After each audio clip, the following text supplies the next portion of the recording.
عوام نے جو نالی نکالی ہے یہ اصل میں ہماری ذاتی زمین ہے. یہاں تک کہ قضیہ پیش ہوا, پیغمبر نے شہود منگایا, جیسے آج کے زمانے میں ہوتا ہے, بیانامہ دیکھا گیا اور تمام اس زمانے میں بھی رہا ہوگا, تمام کاغذات دیکھے گئے, لکھا پڑھی دیکھی گئی, سب کچھ دیکھنے کے بعد پیغمبر نے فیصلہ دیا زبیر بن عوام کے حق میں, اس لیے کہ حق ان کے ساتھ تھا کہ نہیں وہ زمین جو ہے وہ انصاری صحابی کی ذاتی زمین نہیں. توجہ ملے ابھی, جیسے ہی یہ بات ہوئی تو باہر نکلتے ہیں یہ انصاری صحابی, اور نکلنے کے بعد جب لوگوں نے پوچھا ہمیں کیا ہوا, کہنے لگے کیا بتائیں, اب تھے تو پیغمبر کے بھائی, اب نبی کا ہم نے کلمہ پڑھا ہے, اب نبی نے کہا تھا تو ماننا تو پڑے گا ہی. تو فوراً قرآن مجید کی آیت آئی کہ لم یجدوا فی انفسہم حرجا مما قضیت. معاملہ صرف یہ نہیں ہے کہ پیغمبر نے کہہ دیا تو تم نے مان لیا, پیغمبر کے کہنے کے بعد تمہارے دلوں میں ذرہ برابر کجی بھی نہیں پیدا ہونا چاہیے.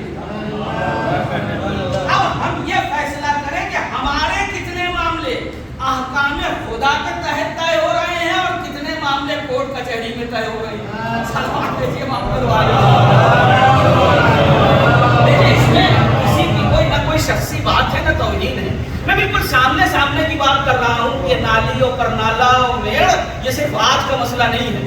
تو آپ اس بات کو ہم کو اور آپ کو سمجھنا چاہیے, جو دین ناخن کاٹنے تک کے آداب بتائے, جو دین غسل کرنے تک کا آداب بتا دے, حد یہ ہے کہ جو دین بیت الخلا میں جانے تک کے آداب بتا دے, کیا وہ دین آپسی اختلافات کے حل نہیں پیش کرے گا؟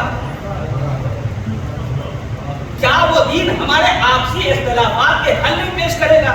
قبل اس کے کہ ہم یہ جانیں کہ کس مقام پر کون سی دفعہ لگتی ہے, کیا ہمارے ذہنوں میں یہ بات نہیں آنی چاہیے کہ اس مقام پہ اللہ کا مطالبہ ہم سے کیا ہے, اللہ کے نبی کا مطالبہ ہم سے کیا ہے, امام کا مطالبہ ہم سے کیا ہے, حکم شریعت ہم سے کیا ہے؟ اگر ایسا نہیں ہے تو ہم بھی اسی آیت کے زمرے میں ہیں کہ جہاں قرآن یہ کہہ رہا ہے لم یجدوا فی انفسہم حرجا, اور یہ اثر ہے کہ اگر پیغمبر کوئی فیصلہ کر دیں تو تمہارے دلوں میں اس فیصلے کو لے کر کے کوئی کجی نہیں ہونی چاہیے. وَيُسَلِّمُ تَسْلِيمًا, اور یاد رکھنا کہ اسلام تو ہو جائے گا تمہارا, مگر تسلیم تب تک تسلیم نہیں ہے جب تک کہ پیغمبر کے حکم پر راضی نہ ہو جاؤ. شاید دنیا نہیں سمجھ سکی کہ ہم غدیر کا جشن مناتے کیوں ہیں. دیکھیے بہت سارے لوگ تھے, دو لفظیں آپ کے درمیان رکھ رہا ہوں, ایک ہوتا ہے منانا اور ایک ہوتا ہے ماننا. دونوں میں زمین آسمان کا فرق ہے. محرم بہت سے لوگ منا رہے ہیں لیکن منا تو رہے ہیں, مان کتنے لوگ رہے ہیں؟ اگر میں اپنی بات پہنچا سکوں, یعنی منا تو بہت لوگ رہے ہیں. اب آج ساری دنیا کے امام حسین ہمارے ہیں اور ان کا حق بھی ہے کہ کہا جائے, لیکن سوال اپنی جگہ پر آ کر کے بن جاتا ہے.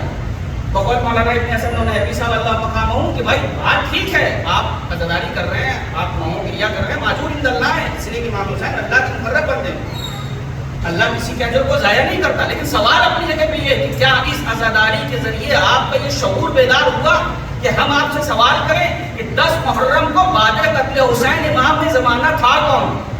نہیں, شاید اپنی بات نہیں پوچھا پا رہا ہوں. دیکھیے امام کی مظلومیت پر رونا یہ انسانیت کا تقاضا ہے, مگر تسلیم کا تقاضا یہ ہے کہ چوتھے یعنی تیسرے امام کی شہادت کے فوراً بعد چوتھے امام کی امامت کو تسلیم کیا جائے.